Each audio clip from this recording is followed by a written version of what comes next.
Tansei Kakiao, Miyagi Payao. How are we doing, folks? How are we doing, Gord? Oh, it's what today's Wednesday. It's a wonderful Wednesday. Uh, the night before the madness. The night before the madness. For those who are joining us today, we are without our illustrious co-host named Cardinal. He's a little bit busy, obviously being a father, it's tough times in March. Spring, the spring is upon us. Um, yeah, so with me today, we have none other than Gordon Naylor. We're going to be going over a little bit about our March Madness picks coming up here.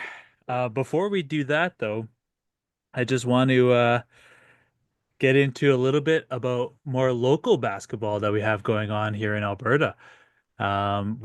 As some people may or may not know, the SAA Provincials is starting up, and lots of news surrounding the two-way level. There's good, solid talent coming from Central Alberta, especially out of Ponoka. Yeah, there was four residents of or four members of the Musqueam Nations on the Ponoka Broncos senior boys team, and yeah, they qualified for provincials. They won their zone. They them and St. Augustine had to travel all the way to Wainwright to play each other, even though their schools are 5 minutes apart. And yeah, I'm super excited to see how they do. They do have a pretty tough draw with second round being the number one seed, and so but those kids after seeing them playing the Alberta Indigenous games, they work hard. Um, Hmm. so I have high hopes for Pinoca. Yeah, and um, I can't remember uh the kids' names off the top of my head, but one of them was a former lacrosse player, and he was just a beast when we were coaching them at at AIG. And it's pretty interesting how, having a multi-sport background, how much of an impact that actually helps on the basketball court. Um, yeah, I thought that was really cool. And just like the idea that, there's four Indigenous kids that make up this team. They went on a huge run this past season, and yeah, tough break. They play Edmonton Christian that second game if they end up winning. And Edmonton Christian, if people don't know, they've Edmonton Christian's been playing in Metro Edmonton, one of the top leagues in Metro, and they've been, competing against the Jasper Places and the FXs, and so they're a tough team for sure. Schools 8 times their size. Yeah, yeah, similar to Raymond or Carson, those types of schools. Speaking of 4A schools, you and I had a chance this past weekend to catch some 4A basketball. ASAA has now moved to a regional type of tournament style where the top seeds in whichever region, whether it's Edmonton, South region, Central, or Calgary region, uh, the schools that ended up finishing first in that area end up hosting. And so it ended up being St. Francis Xavier Rams who hosted on that Saturday. Mike's favorite team. Our rival. If those of you who don't know, Josh Place, but if you've been listening, you probably already know that. Um, yeah, FX is literally across the street from JP, and we've had a big rival.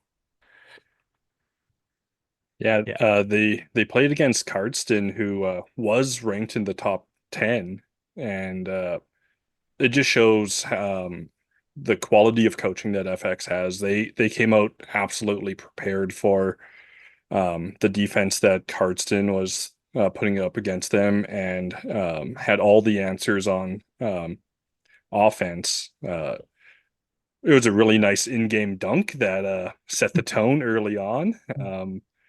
It maybe Mike can share that on the social media page, but yeah, as soon as that happened, we looked at each other, like, "Yep." This is different. Yeah, this is a different style of basketball they're playing right now. Yeah, And and like just, that totally caught us off guard. Like we knew the one player I'm forgetting names again, Yamba Yama or something. I am sorry, I apologize for saying that, but um he caught us off totally by surprise. He was in transition, cupped the basketball, and the guy stayed in front of him, and it was good defense all the way up until that guy rose up and kept rising and rising, and then two hands slammed it on him. And we were like, "Oh my God, this is only the second possession of the game." Yeah, that player who ended up dunking it, that he's for sure a U Sport talent, or if anything, he's gonna go play down south in the States because that he was a phenomenal player. I think the CEBL is going to be keeping tabs on him when he goes to post-secondary, and maybe he can get into that CEBL development draft. Yeah, I'm gonna find out his name because it's bugging me now. Um, but yeah, when we were watching that, Carson is always a good solid team, and I thought for sure that they would, at least make a put up not necessarily put up a fight, but I mean like, hold them defensively because a lot of times those teams from down south are very well coached. But it just seemed like defensively they were lost a few times just on the zone, picking up guys. And it it didn't look good at the start, starting out in that zone. And then obviously the dunk didn't help. But yeah, it ended up being quite the blowout. Fr St. Francis won 84 to 60. Um, and some other scores were actually other blowouts. Like we have three Edmonton teams heading to the Final Four for ASAA 4A basketball, and Strathcona beat McGrath 77 to 100. We had Archbishop O'Leary win their game 80 to 67 against Foothills, a number one seed, Foothills, by the way. Um, and then the only Calgary team that's in the Final Four is St. Mary's, which they blew out Raymond 108 to 64. And defending 4A provincial champions Yeah, that St. Mary's. Yep. yeah Yeah. that Talon Weasel had played on last year. Yeah, that's right. Yes. FX guard number 12 was Nathan Yamba Yama. That's just such a sick name. I wasn't too far off. And speaking of O'Leary, they have Catchin Ma, who Mike and I had the pleasure of coaching in AIG 1 year, and he is such a talented young man. Uh, puts both puts the student and athlete together.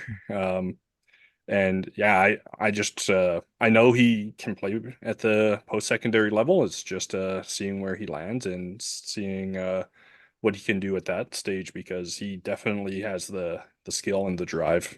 Yeah, absolutely. And O'Leary is a good basketball team. Don't sleep on them. FX is the number one team in the province. But O'Leary was one of the teams that was able to hand them their first loss of the season.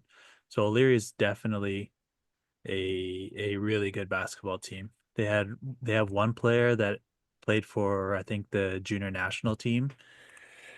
Um and yeah, he's a phenomenal player. When you watch a lot of these guys, like the Yamba Yamba type of players, it almost seems like they're so nonchalant out there. It seems like they, are probably playing at about 60% speed. And then they jump 3 feet in the air. Yeah. Yeah, unbelievable. Yeah. So March Madness, let's get into it. Let's get into a little bit of NCAA here. First thing, we're not going to reveal our winner, our who we have the winning yet. But I just want to sort of get a little bit of background. what I do want to know is, uh, who do you have as your favorite Cinderella or your underdog story from past March Madness? Ooh. As I was getting ready and reading all these questions, it clearly was from the same run. uh, uh, I watched a little bit here and there in junior high and like early high school, but in grade 12, I really dove in. Um, so looking back in the 2005, 2006 season, George Mason, they Oh, could not miss the first two weekends, and they were just like they destroyed they defeated UConn, which was the number one overall seed that had a very talented team with a Canadian on it.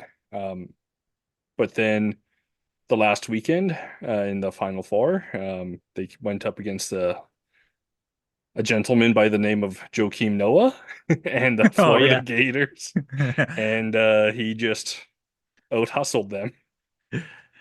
Joe Kim, Corey Brewer, Al Horford. I love that Florida team. That was a what a collection of guys. Not to undermine George Mason in any bit, but yeah, that was it 2006. Was that their run? Yeah, they won in '06 and '07, and they had a current Bulls coach Billy Donovan as their head coach. Yeah, wow. Yeah, I'm just looking.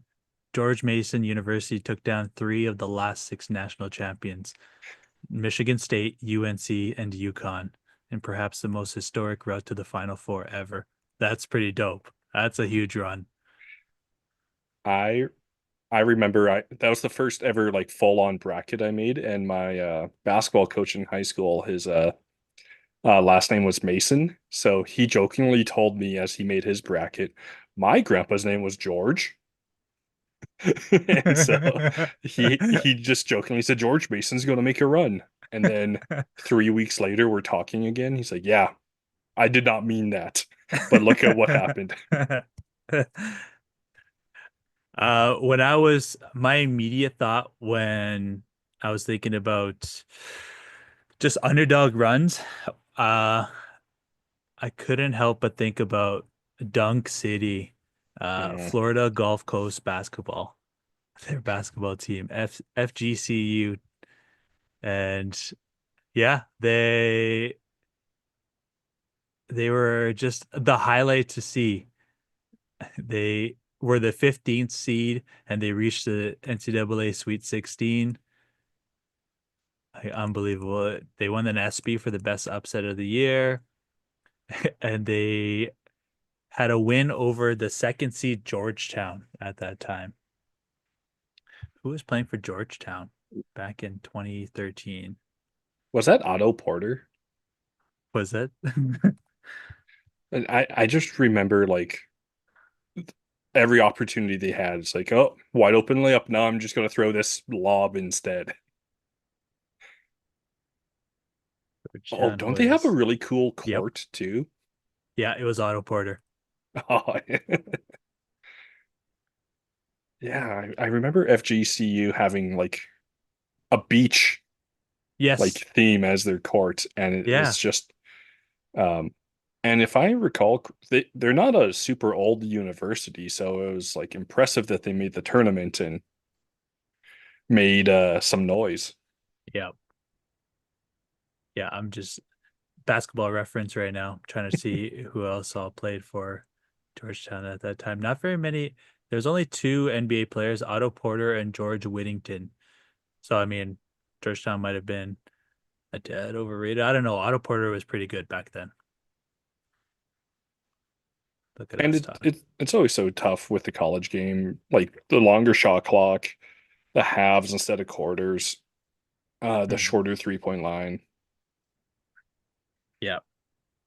What was Kemba's team ranked Connecticut when they ended up making it to the final? I don't think they were even supposed to make it. I think so they had to make the Big East run. Um 2011. yeah, they had to beat tons of ranked teams in their own conference. And then it yeah, and then they just couldn't like it was a month straight of them being David against all the Goliaths. Yeah. So that team had three. I mean, they had a really good team. Kemba Walker, they had Jeremy Lamb, they had Shabazz Napier. I remember Roscoe Smith, and I think the only reason why I remember that name is because at that time he was like, oh, maybe I'm thinking of a different guard. Back then, they used to always wear the super long shorts. Maybe it's a TJ Ford I'm thinking of. Oh, the draft photo of TJ Ford um in the I think they were like 3 or 4 XL shorts. Yeah. They didn't finish too bad. They finished number th as a 3 seed in the West for the tournament. So not really underdogs, but they definitely weren't projected, if I remember correctly, like to win the tournament. And especially having like Kemba Walker is very much an average height like human being. Like Well, having a 6 foot tall in shoes point guard lead you to a national championship in 2011, that was like that's very impressive. him and Shabazz. Shabazz was just a freshman at that time, little 6 foot guard. Yeah. Moving on. So just thinking back now, now that we're in the annals of NCAA basketball, what was your first tournament memory like when you first started watching that you can remember? It was Gonzaga versus UCLA. I just remember Adam Morrison had the ball and then he passed it to his teammate who literally stood there while the UCLA guard stole the ball. And then they hit this layup to go up by 1. And then it was a big scramble. Gonzaga turns the ball over again. And when they turn the ball over, Adam Morrison collapses and starts Hmm. crying. Um, that was my very first memory that stands out, which is also from the 2005 2006 season. But yeah, just watching Adam Morrison collapse is the memory that sticks out the most when I think of March Madness. Definitely one of the more iconic moments, like when you think back of of like, when they always play the montage of the the players crying and that sort of thing after an upset or whatever. Adam Morrison's video always shows up. But man, he had one heck of a season. That was 0506, eh? Yeah, him and JJ Redick just couldn't like they were so dominant of scorers that season. He was averaging almost 30 points a game that season. That's insane. As a guy that couldn't really dribble. Yeah. Yeah, he was averaging 28.1 uh points per game, and he was attempting like 5, 6 threes a game. Well, 20 field goals a game, making about 10 or so. But damn, yeah, almost 30 points. And that Gonzaga team, they were 29-4, and they were a number 3 seed going in, and they lost against UCLA. UCLA was a number 2 seed at that time too, though. Yeah, and that UCLA team had a good chunk of talent too. Like Jordan Farmar was their point guard, and They had um, they had 6 NBA players. oh, Can you name the NBA players on UCLA 0506? uh, Luke Wabu.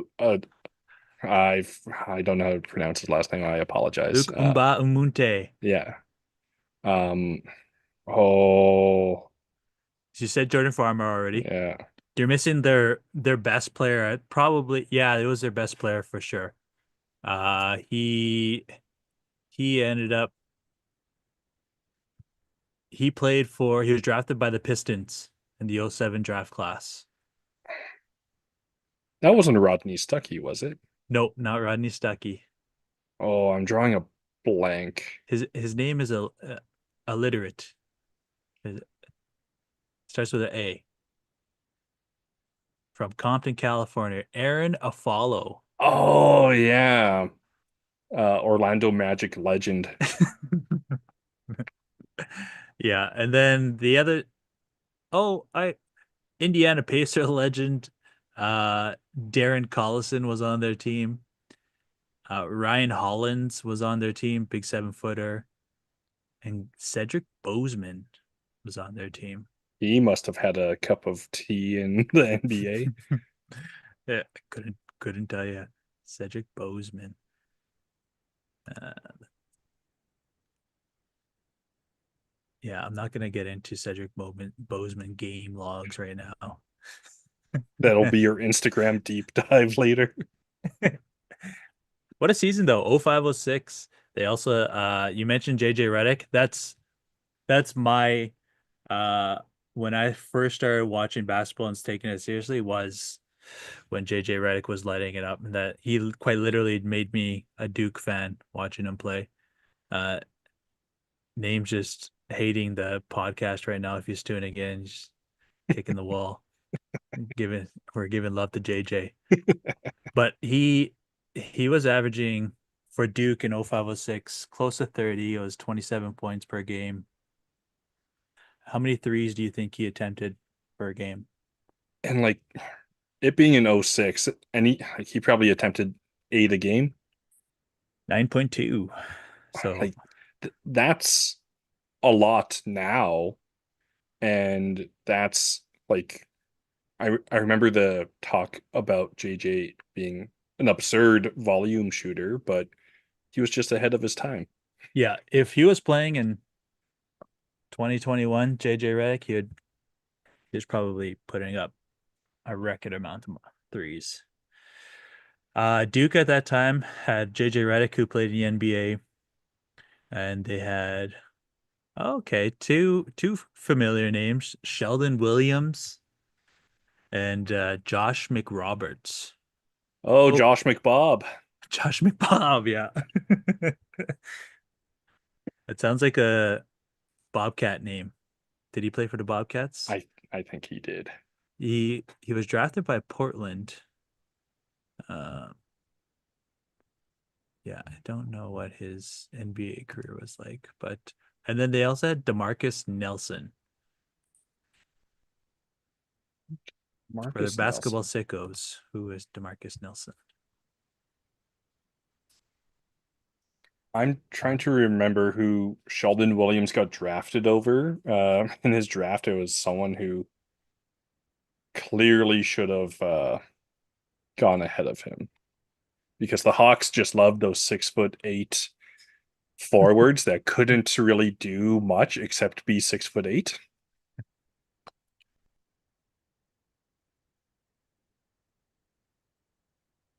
Oh, that was that Andrea Bargnani draft. So Ooh, every player was awesome. Oh, Brandon Roy went right after Sheldon Williams. hmm. Oh, that's a tough look. Um, Kyle Lowry and Rajon Rondo were. '06 was good.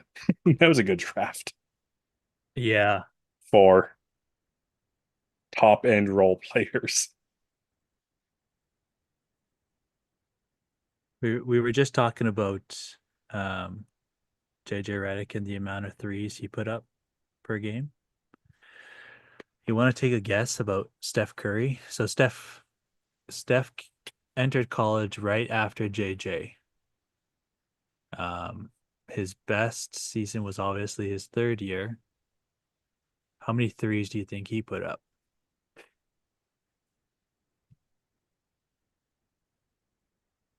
Davidson had no other options. Mm-hmm. I'm going to guess 13. It was just above 10. So That's not as considering JJ averaged 9.2. Like it was an entirely different game still. And it wasn't until Steph became Steph in the NBA that the game truly started to change, I think. Yes, like the fact that Adam Morrison was so tall, being able to do more than post up was mind blowing. Like if you were tall, there's two blocks, one for the power forward, one for the center, and you just hope you get out of the way for a guard driving to the basket. And how did Steph do in the NCAA tournament? Well, his team finished 27-8. This was 08-09.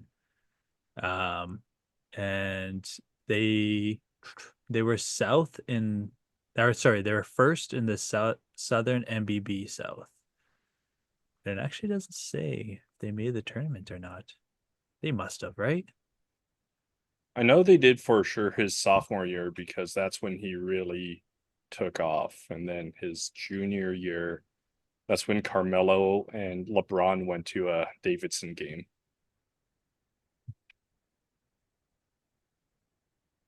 Yeah, I don't think they made the NCAA tournament because Wow.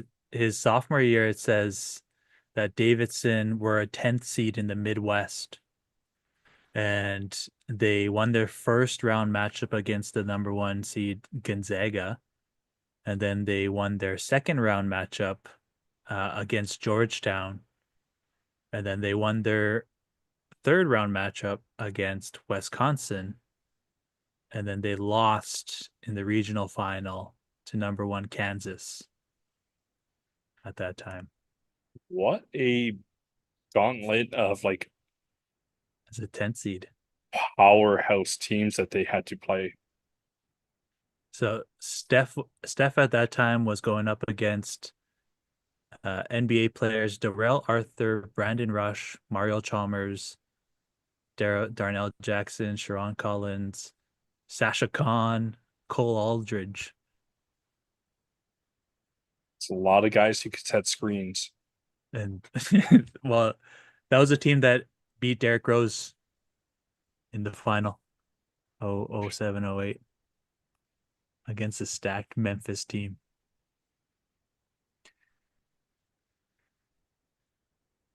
Yeah. Oh, college basketball so fun. Yeah. Just looking back at everything. Um, so talking about the men's, now we're going to transition just a little bit to the women's. How are you feeling about the women's tournament? Now let's get in a little bit more coverage. Um, it's awesome. Like we talked about in a previous episode of just the execution that women's basketball has of like their offense having so much motion. Um, they're like you rarely see guys cutting through the key with the intensity of a woman. uh, and like South Carolina is one of the most amazing programs in college sport history. Um, Paige on UConn, she like it's just a shame her knee got hurt a few years ago because she looked like she was going to be like one of like she's still going to be a top three draft pick in the dub. Mhm. And she could have been even better if her ligament didn't go awry. But I like it just really I recently watched the Up and Smoke podcast with Cheryl Miller Oh yeah. as the guest, and it's I just love hearing the story all the time of how Reggie was so pumped that he scored in like the high 30s. Yeah. And then he asked Cheryl how she did. And that was the night that she had 105. And like if it's just a shame that like a player like that didn't get the coverage that she deserved. Um, Mhm. it's like Cheryl Miller was a one of one dominant collegiate athlete, was a dominant Olympian. So I'm really excited that there's games that I can find easily on major networks because yeah, the women's game is awfully entertaining um, uh, with just the execution on both ends of the uh, ball. Yeah, and last year, I've almost felt like we watched more women's basketball games than we did some of the men's. I think for the most part, there was a lot of notable figures in the women's game last year. There still is like Juju's what her name Juju Juju Watkins. Juju Watkins. She's a beast, man. She's awesome. And like just being able to watch high level basketball and it's so competitive. And then we also had Alyssa Pili, Indigenous lady as well. And like, yeah, I think the women's game is growing so much, and to have also a team like South Carolina who's dominant and um yeah, I mean, it's going to be such a good tournament. I think, you have South Carolina as a one seed, you have UCLA coming out as a one seed, and then USC, and then a tough Texas team as well. So a lot of good basketball that's going to be played. UConn, obviously. Who do you have going for Women. your woman? Um, like I have USC going pretty far because in a one and done tournament, you need someone who can put the ball into the basket. I do like Duke because they have that I forget her name. She's on the The Canadian team. Canadian, yep. Um, she was dunking at like 15 years old. Yeah.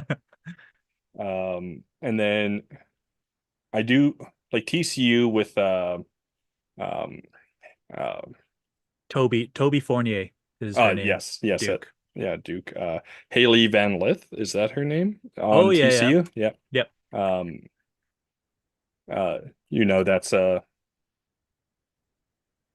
she's incredibly talented. And then I should have paid attention to where Michigan uh another Canadian on Michigan, Sila Sword. Oh yes, Yeah, that's right. Yeah. She's the real she's deal. yeah, like she might turn into a top five WNBA pick. Hmm. Um, and Speaking of swords, did BYU make it? I'm taking a look right now because that would be huge. It Uh, doesn't look like it. Alberta's own Delaney Gibb plays for BYU. I'm not seeing their names on the bracket, but I she's she's awesome I think she led the team in scoring. for a And freshman. That's yeah, unbelievable. and she was the best basketball player in Alberta for the past 3 years.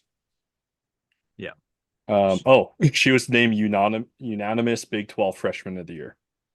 That's a big conference to be named the Freshman of the Year. Yeah.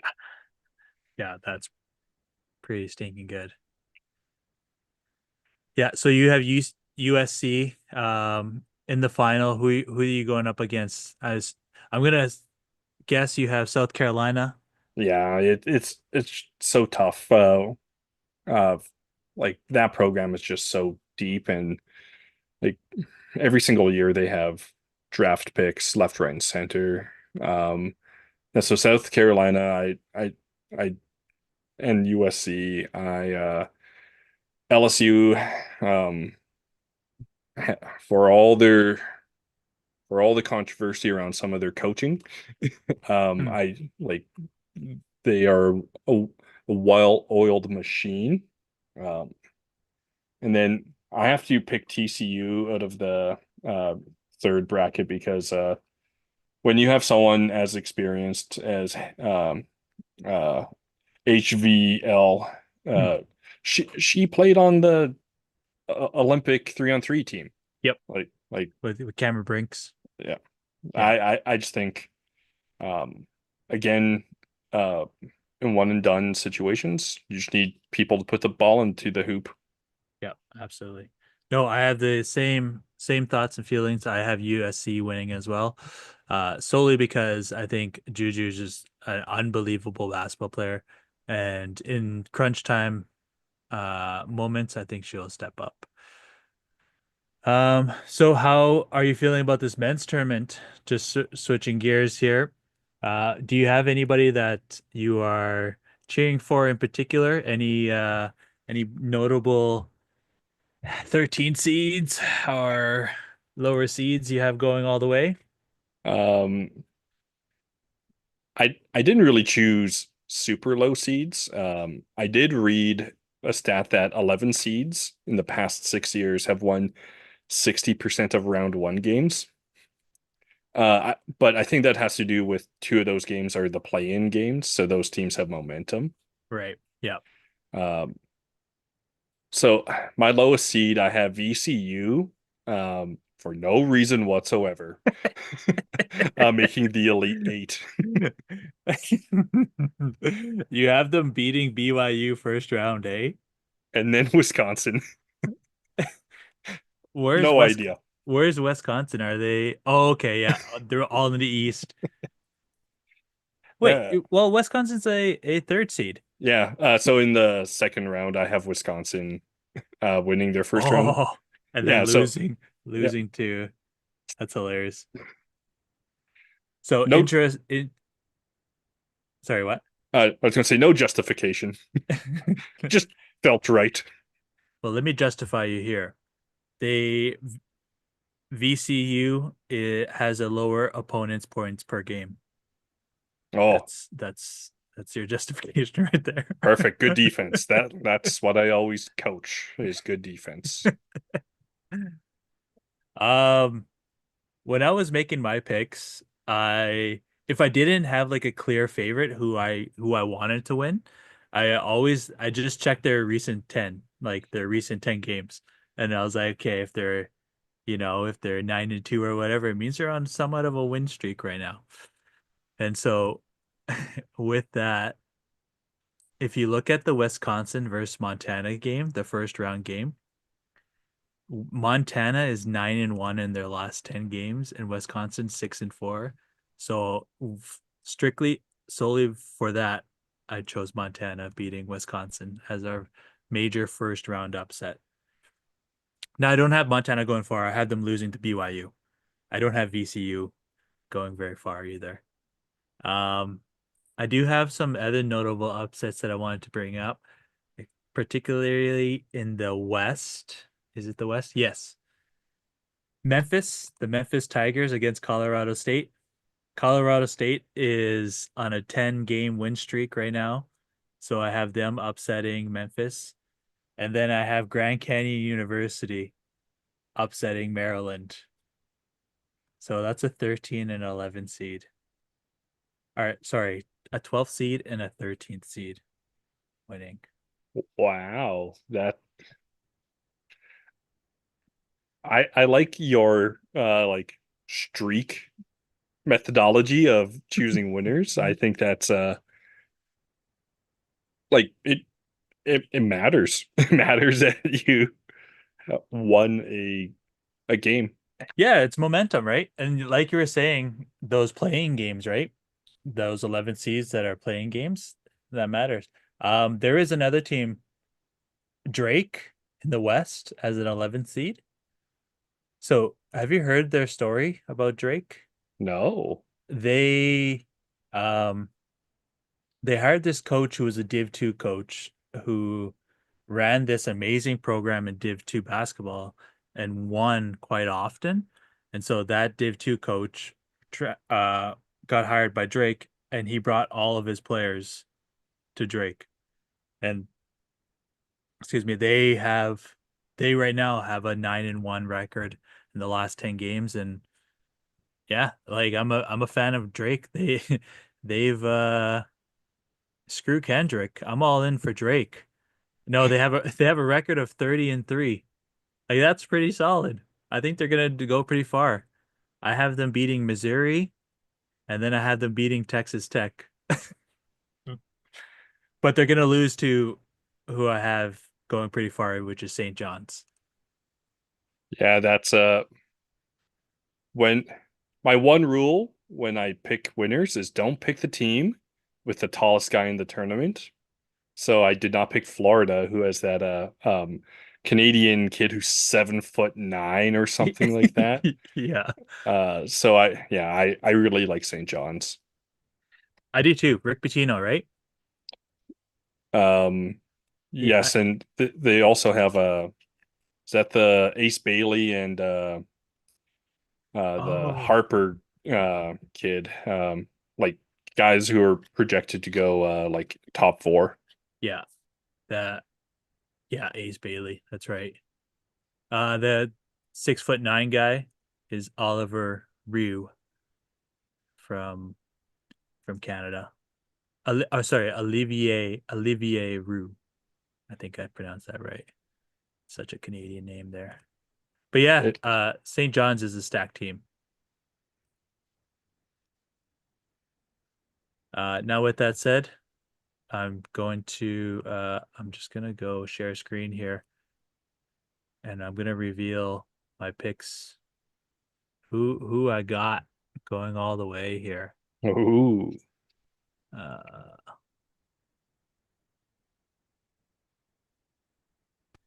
so if you're watching on YouTube, you see right in the middle there, Gordo, yeah. I'm a I, homer. I I almost have the same. I have three of the same Final Four. Yeah, so I have coming from the south, I have Auburn. They're a one seed, making it to the Final Four. And then I couldn't help but pick Duke. If usually every single year I always pick Duke, but this year I actually have a legit reason to have Duke heading to the Final Four. And then I have Houston coming out from the Midwest, and then obviously St. John's coming out from the West. Now, what I really hated was that Houston and Duke had to play each other in the Final Four. If I would have had my way, I would have had Houston on the other side, and then Houston and Duke playing it out in the final. But it is what it is. I got Duke winning in the national championship here. So the only team I differ on, and I was really torn about this, is in the South region. Um, I initially had Michigan State, but Oh yeah, there's just something about they just seemingly come up short yeah. more often than not. And so I actually switched it up and I put Iowa State into the Final Four. Oh, Um, I know Auburn has been dominant all year and they are a very experienced college team. I think like their starting lineup is almost as old as the OKC starting lineup. But uh, my final two teams are St. John's and Duke, just like you. Uh, but I have Ace Bailey uh, coming up over Cooper Flag. hmm. It's tough because Cooper's that ankle injury was pretty horrendous looking. It's a little scary, and I saw a bunch of like reports that were saying how is it a worry that Cooper's gonna play this NCAA tournament? Does it hurt his draft stock? I legitimately think that Cooper is gonna stay in college. I Really? Part of me thinks that why would he want to go and play for the Washington Wizards, or The Utah Jazz. well, if he does, he would be an icon in Utah, that's for sure. Yeah, but with this new NIL stuff, I think he's making a lot of money already.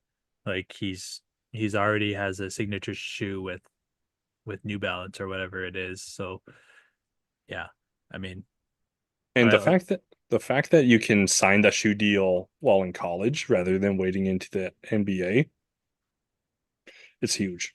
hmm yeah, absolutely. Yeah, and yeah, I don't know. I think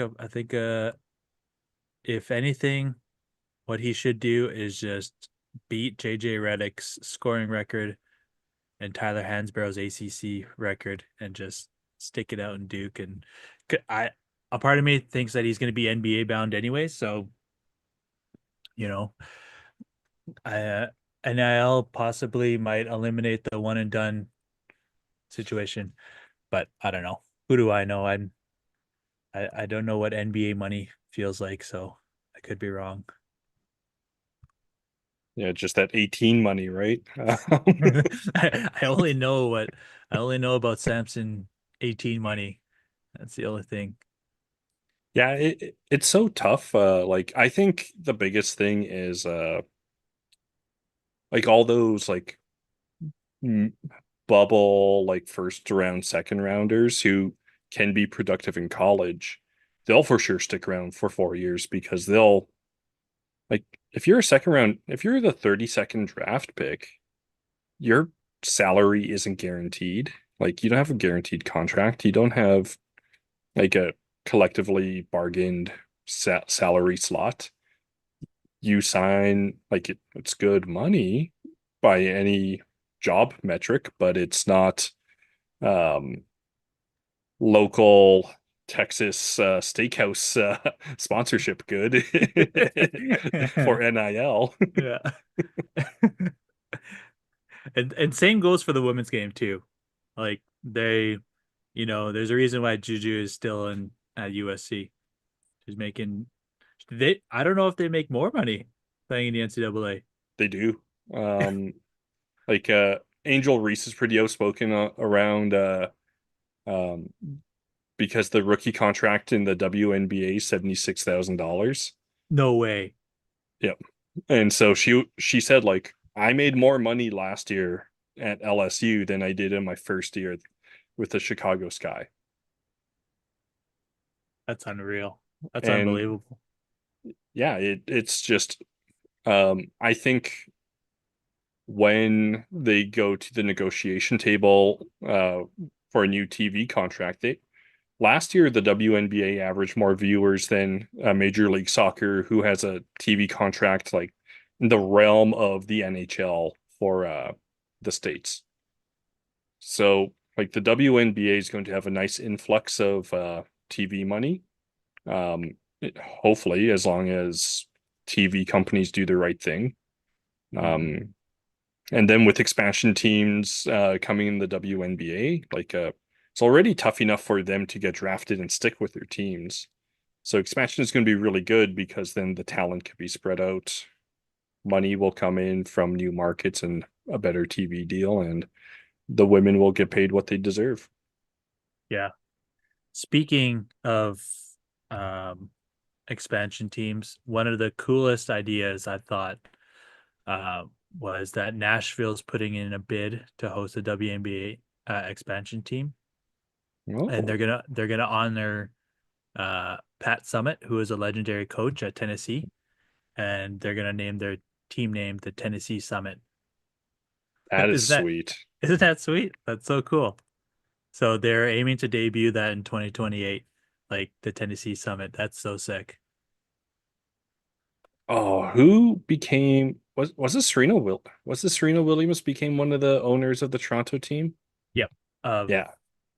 Yep. Yeah, The Toronto Tempo. which is super cool that like she's able to invest into the WNBA because um she's the greatest athlete ever. Yeah.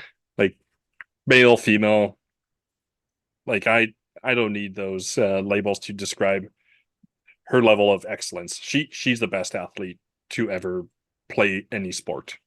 Yep. Absolutely. Her and Simone Biles, just goats in their respective sports. So when the Toronto Tempo came up when it became a team name, I'm not a huge fan of like team names that are like the Surge or like the Edmonton Energy used to be a thing back in the day. Like I'm not a huge advocate for those types of team names. So when Toronto Temple came out, I was like, oh man, it's kind of cheap. But then they came out with their branding and it's kind of grown on me a little bit. Like I think I legitimately might buy a Tempo sweater. That's how I felt about the Edmonton Stingers is it took a while, but it was awesome. Speaking of the Stingers, we sat beside current Nate coach, and um, I I'm unsure if he signed for next season, but Edmonton Stinger, Adika, Peter McNeely, and Yep. yeah, uh, it was nice sitting beside him and just like it's good to also see coaches in gyms Yes. recruiting and like wanting to keep local talent local. Yep. Yeah, absolutely. And he's in a bit of a tough situation being, in a 2-year program type of university, but it still is really cool to, yeah, see him in the crowd and, being an advocate for local basketball and trying to keep that local talent within the city because there's tons of opportunities still if a guy decides to play at Nate or decides to play at the U of A, whatever, there's still that opportunity in the summer to potentially play for the Edmonton Stingers or the Calgary Surge. So yeah, a lot of cool things happening for the Canadian game for sure. Yeah, with that, I just want to thank you, Gord, for joining us on the pod today and, you know, um filling in for my co-host name and yeah, good luck with your bracket. Hopefully your men's and women's bracket you stay perfect at least through the first 5 games. I don't know. I was very confident saying F tier for the Clippers. And like how that turned out. They're going to make the playoffs. I mentioned on the last pod we put Dallas in the top 4. God damn it. But there's when you trade a top 3 player in the league and then your team gets cursed. Yeah. Yeah, no nobody saw that coming. And how like how hilarious was it that it's not funny, but Anthony Davis literally the very first game he plays with Dallas gets injured. Like, oh, just brutal. Uh, um, but thanks everyone for joining us today. If you haven't done so, please like and subscribe on YouTube. Follow us on all our socials. Everything's at War Scout Pod. We have some exciting things coming up, especially with March Madness being a huge part of our basketball lives and in Gord's basketball life. It's a fun time of the year, so we are looking forward to um, seeing who wins this big old tournament. Yeah. Thanks for having me, Mike.